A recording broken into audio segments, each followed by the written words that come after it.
recessions later in the class, like why all these things happened, and how we can try to prevent them in the future, or at least make them not be as bad as this one and be more like these ones in the past, which are pretty small. The next thing we can do with real and nominal is a way to kind of remove inflation from prices, and it's what's called the GDP deflator. And it's one way in which we measure how much prices are changing year after year. And the GDP deflator is a very simple definition. It's just 100 times nominal GDP divided by real GDP. So you take the nominal GDP, you divide by the real GDP, multiply by 100.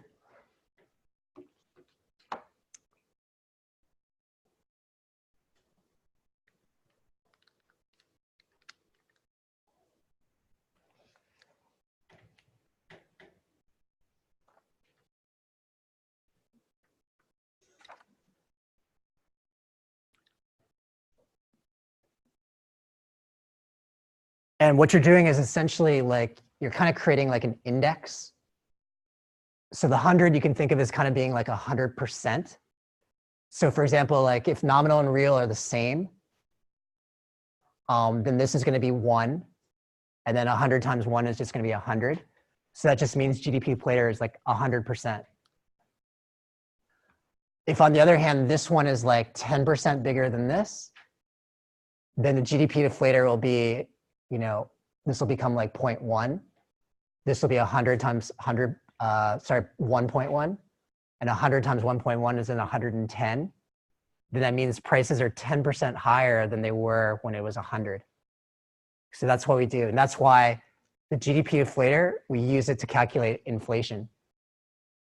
And inflation is just the percentage increase in the deflator between any 2 years.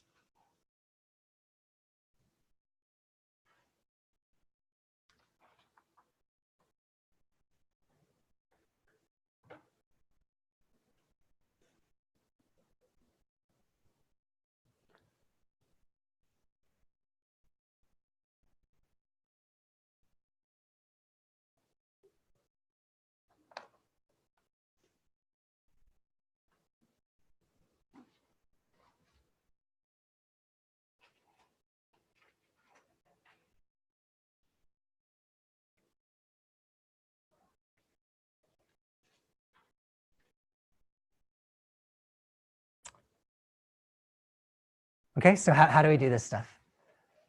Pretty easy, right? I mean, the deflator is just nominal divided by real. So what's it going to be here?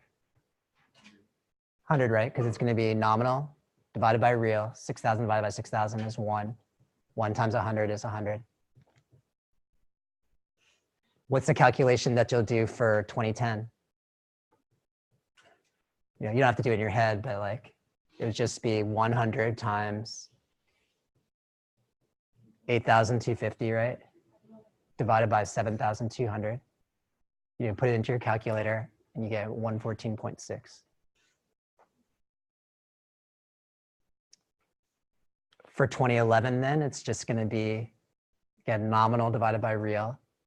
So 10,800 divided by 8,400 multiplied by 100, 128.6. Yeah. Yeah. Yeah. No, that just means that you're probably in the past then. Yeah. So like you're in a period where prices were lower than they were than the base year. So for example, if I was to go to like, you know, like let's go extreme, like 1910 or 1950, right? Then prices in 1950 were much, much lower. Like cars were like probably $2,000, $3,000, right? Houses were like $50,000 or something like that. Then nominal prices are then going to be much, much lower than your base year price. Because if you're using like 2009, houses are like $1 million, cars are like $30,000. It's going to make the nominal much, much smaller than real. And it's going to be something less than 100 then. Okay. Now, how do we use this stuff? There's two purposes. One that we'll learn next week. The other one is the percentage increase then between any 2 years tells us what inflation is. So between 2010 and 2009, it's 14.6.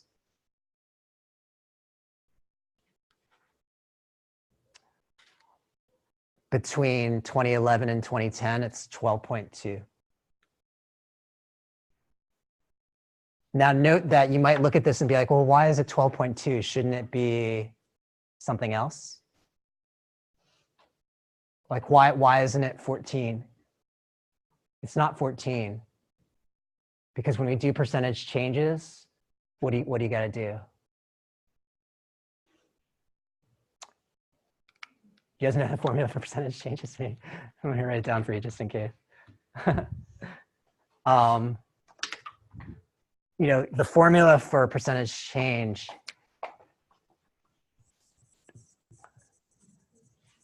is end minus start divided by start multiplied by 100 percentage points. Okay, so n minus start divided by start. Yeah. Yeah. Is that better?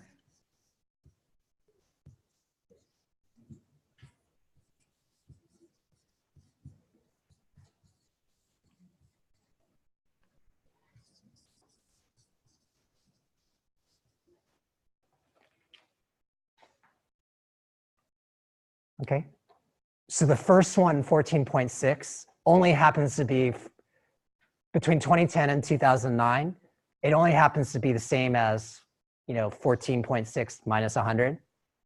Only because when you divide it, you're also going to divide it by 100. So it makes it so you can just subtract it and be fine. But to calculate the 12.2, what are you going to have to do? Now you do 128.6, right? Minus 114.6. And then that is 14, right? But then we divide it by 114.6. And then that's what gives you the 12.2%. Okay, everybody's good?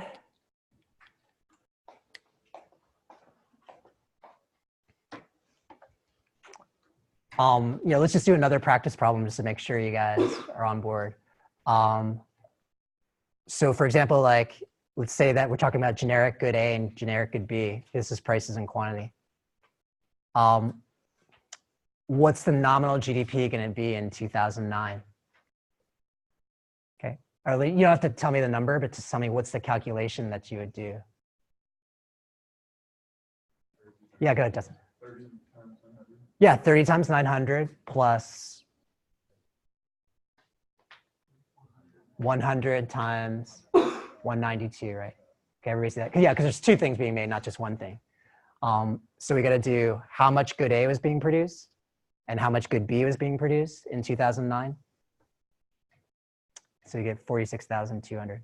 But again, it's just what is the dollar value of good A and good B being made in 2009?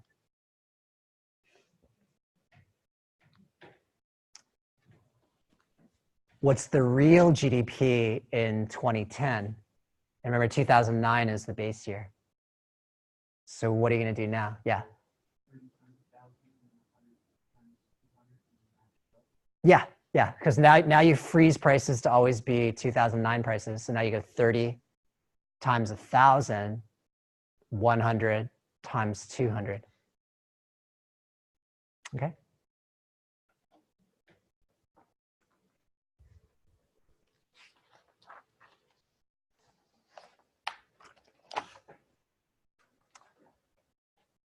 Okay. And then you can kind of see why do we do this? Because by freezing prices and nominal is going to be the same as real GDP in 2009, if this thing increases, that means that we know we made more stuff. We made 8 more of good B and we made 100 more of good A.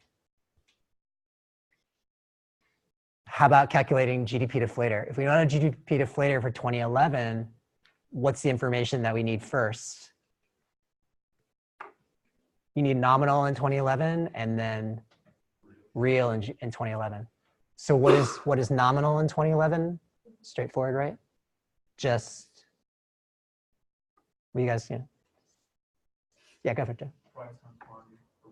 Yeah, so 36 times 1050 and then 100 times 205, done.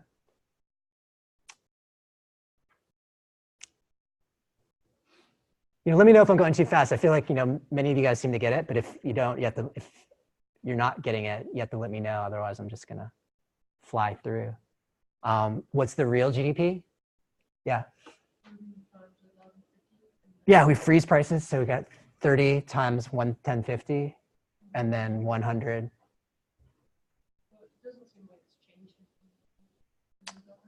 Oh, yeah, that's interesting. Yeah, you're right. The prices haven't changed here.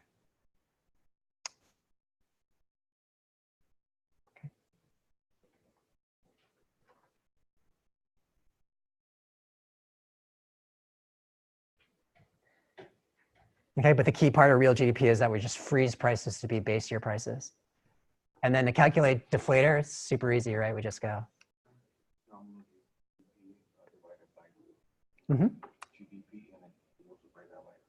Yeah, 100 times nominal divided by real, and then done.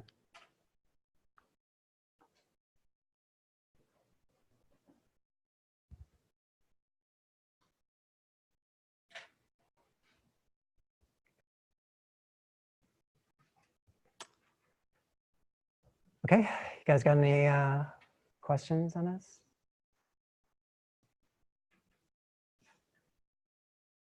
You guys are good?